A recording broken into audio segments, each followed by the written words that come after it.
Alors, c'est parti, nous voici sur LibreOffice Draw, dessin, nous sommes sur la version 24.8.3.2. Je me suis amusé à faire un organigramme, donc il y a plusieurs vidéos qui parlent de ça. Mais comme vous pouvez le voir, la couleur bleue, c'est la couleur par défaut. Alors, si vous ne l'avez pas, vous vérifiez dans le menu affichage que volet latéral est activé, donc c'est un petit peu bleu. Et sinon, vous pouvez cliquer sur affichage style. Et donc, dans le menu, il va vous faire apparaître sur style. Si vous cliquez sur une forme, là, par exemple, il va sélectionner style de dessin par défaut. Alors, si vous avez le plus, vous dépliez. Et par exemple, là, on a toujours les choses sélectionnées. On peut faire un nouveau style à partir de la sélection. Voilà. Je vais l'appeler R1.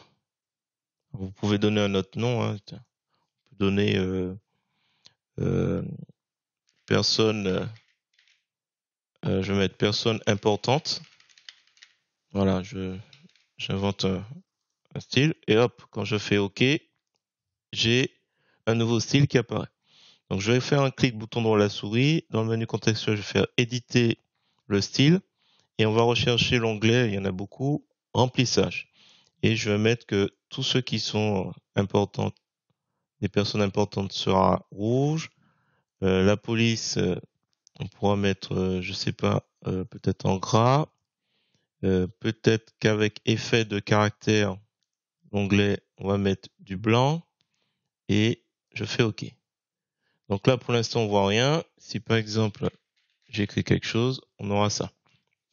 Alors, ce que vous pouvez faire, c'est sélectionner plusieurs éléments. Alors, par exemple, là, j'ai cliqué, j'appuie sur le Shift ou Maj du clavier, je reclique, je clique ici. Donc, j'ai cliqué sur ces 3 éléments et je double-clique sur le style personne importante pour sélectionner. Ça me permettra quoi? Quand je vais faire un clic bouton droit de la souris sur éditer le style, de par exemple sélectionner en mode remplissage, je sais pas, du bleu par exemple. Et quand je vais faire, je pousse un petit peu. Quand je vais faire OK, alors bleu foncé. Hein. OK, hop, voilà. Si je reviens dessus, j'ai plus cette couleur, mais ça aurait été mieux peut-être de prendre, tiens, du violet. Hop, voilà. Et ensuite, ainsi comme ça, on pourra s'amuser. Alors, autre élément, quand vous cliquez sur certains éléments, vous voyez tout de suite à quel style il correspond. Là, par exemple, les traits, je vais mettre donc ligne. Et par exemple là, pour les lignes, je vais mettre des petits points. Des petits points, on va mettre du rouge, tiens. Peut-être l'épaisseur, on va exagérer. Alors c'est des tirets, autant pour moi. Hop, ok. Et comme en fait les éléments de forme se rapportent au style, vous avez deux possibilités. Soit vous n'avez pas de souci, vous voulez changer tout le monde.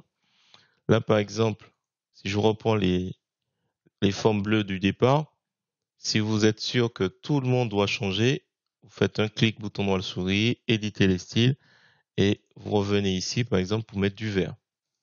Voilà. Il va changer uniquement ceux qui se rapportent à votre style. Mais dès l'instant que vous sélectionnez et que, par exemple, là, je reviens sur personne importante, il va s'ajouter à la catégorie, au style, personne importante. Donc là, je vais changer à nouveau de couleur. Vous voyez, ça permet d'éviter de le voir revenir. Voilà.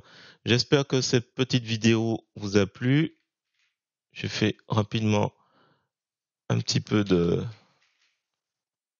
d'explication. Si vous trouvez intéressant cette présentation, n'hésitez pas à me le dire en commentaire. Et sur ce, je vous dis à bientôt.